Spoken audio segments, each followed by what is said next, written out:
Bismillahirrahmanirrahim. Elhamdülillah ve salatu ve selamu ala Resulillah.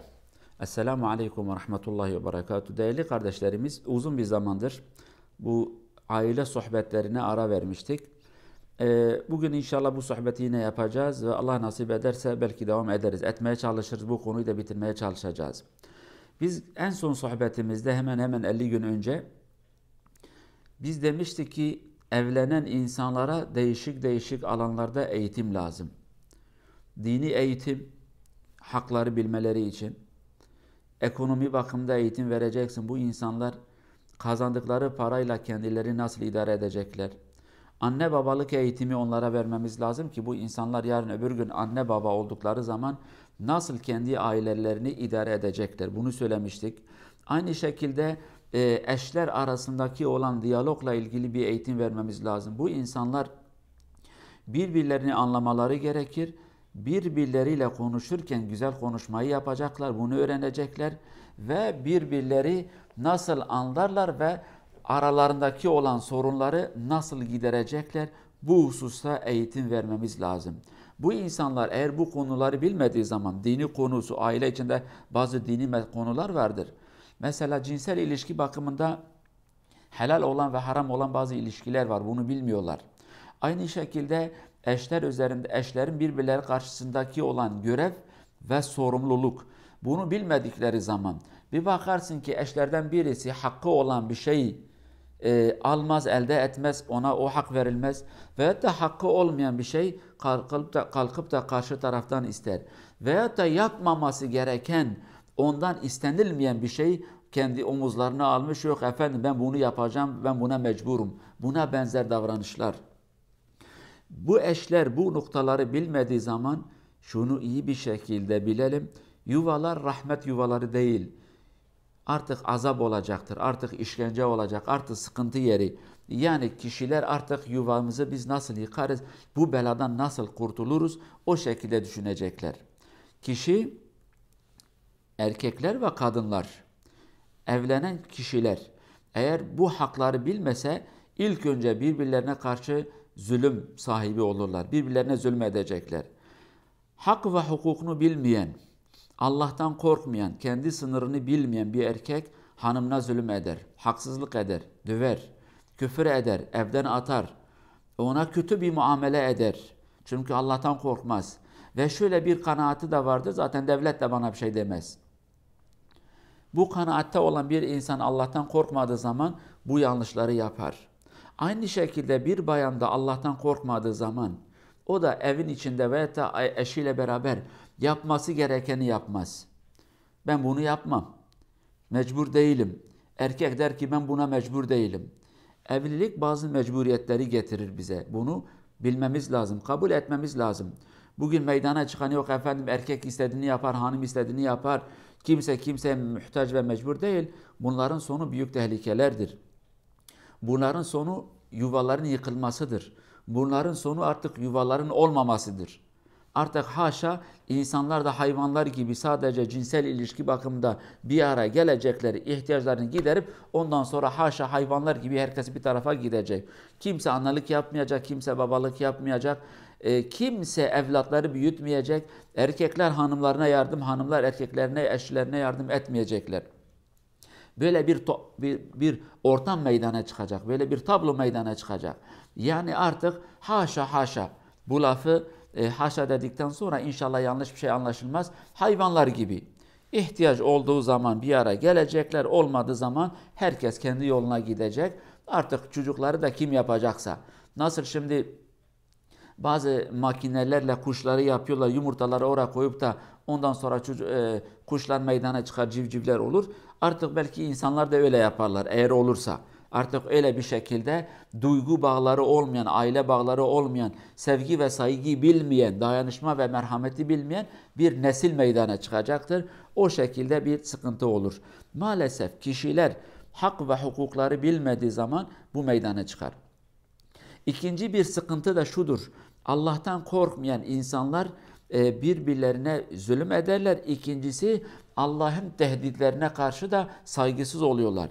Mesela hanımına zulüm eden bir insan, hanımın maddi ve manevi konular her şey içine girer.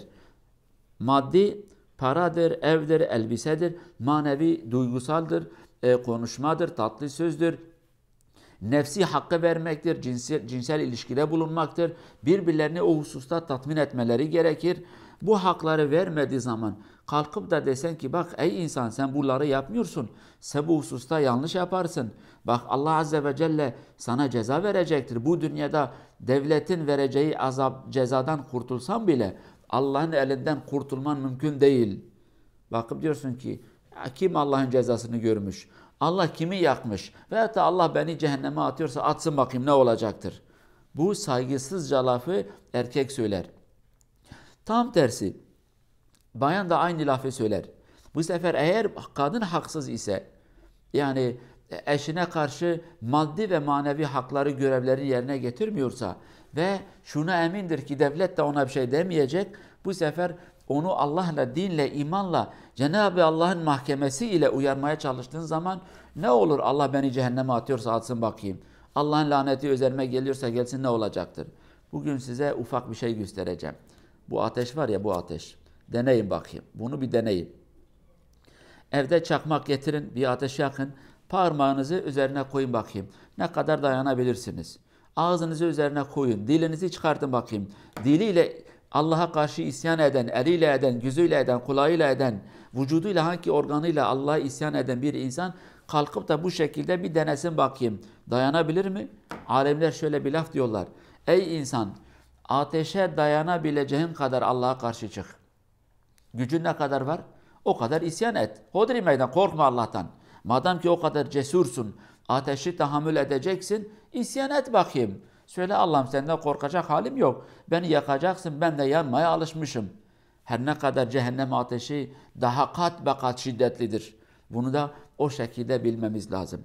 Aynı şekilde değerli cemaat, eşler bazen birbirlerine hakkını vermedikleri zaman karşı tarafı harama sokuyorlar. Birçok erkek hanıma karşı görevini yapmaz. Maddi veya manevi bu görevleri yerine getirmediği için hanım harama gider. Ya zina eder ya başka bir yanlış yapar. Buna aldatma kelimesi de kullanmak istemem. Bunun adı zinadır. Lamı cimi yoktur aldatma. Bunun adı zinadır. Adam bu hakları vermediği zaman, bu görevlerini yerine getirmediği zaman hanım beşerdir, insandır. Aynı şekilde hanım da eşine karşı bu görevleri yerine getirmediği zaman, onun maddi ve manevi hakları vermediği zaman, eğer bu erkek kalkıp da harama giderse, zina ederse, başka bir haramı yaparsa, ey erkek, ey kadın, bilin ki siz de bu günaha ortak olmuşsunuz. Siz bir hakkı vermediğiniz zaman karşı taraf bir haramı işlese, siz o harama vesile olmuşsunuz. Belki günahın en fazlası size de gelebilir. Çünkü siz sebep oldunuz. Karşı tarafı harama teşvik ettiniz. İslamiyet'te şöyle bir prensip vardır. İnsanı harama götüren o da o haramın ortağıdır. İnsanı helala ve güzelliğe götüren o da o helal ve o güzelliğin ortağıdır. Bunu bilin değerli insanlar. Yuvanızı cehennemden çıkarın. Yuvanızı sevgi yeri yapın. Hürmet yeri yapın. Dayanışma yeri yapın. Evdeki olan kin, nefret, düşmanlık, saygısızlığı bir tarafa atın bakayım. Zaten beraber evlenmişsiniz. Zaten ayrılmayacaksınız. Zaten biz insanlar erkek ve kadın birbirlerine muhtacız. Biz birbirlerimizi tamamlıyoruz. Madem ki öyle bir halimiz var, niye kendimize zindan etmişiz? Niye güzel bir şekilde geçinmiyoruz birbirlerimizle? Niye birbirlerimizi anlamaya çalışmayız? Niye biz demeyiz ki ya bu yuva benim yuvamdır, ben yuvama sahip çıkacağım. Çöplük yapacağıma güllük yapacağım bunu. Bunlar elimizde olan bir şey. Maalesef bazen erkekler bazen kadınlar evlerini gül ve gülistan bahçesi yapacak. Yani gülistan demek gül bahçesi demektir. Gül bahçesi yapacak yerlerine çöplük yapıyorlar. Bütün pisliği de evlerine getiriyorlar. Ve birbirlerinden de huzur görmüyorlar. Bu yanlış olan bir şey. Ne olur kendinize bir gelin. Düşünün ben niye bunu yaptım? Niye ben yuvamda huzur görmüyorum? Yuvalar huzur yeri, kavga yeri değil, işkence yeri değil, savaş yeri değil. Cenab-ı Allah bize akıl ve fikir versin. Yuvalarımızı her kötülükten muhafaza edelim. Yuvalarımız şefkat yerleri olsun, merhamet yeri olsun. gülistan olsun yuvalarımız. Cenab-ı Allah güzel yuvaları cümlemize nasip etsin. Esselamu aleyküm ve rahmetullahi ve berekatuhu.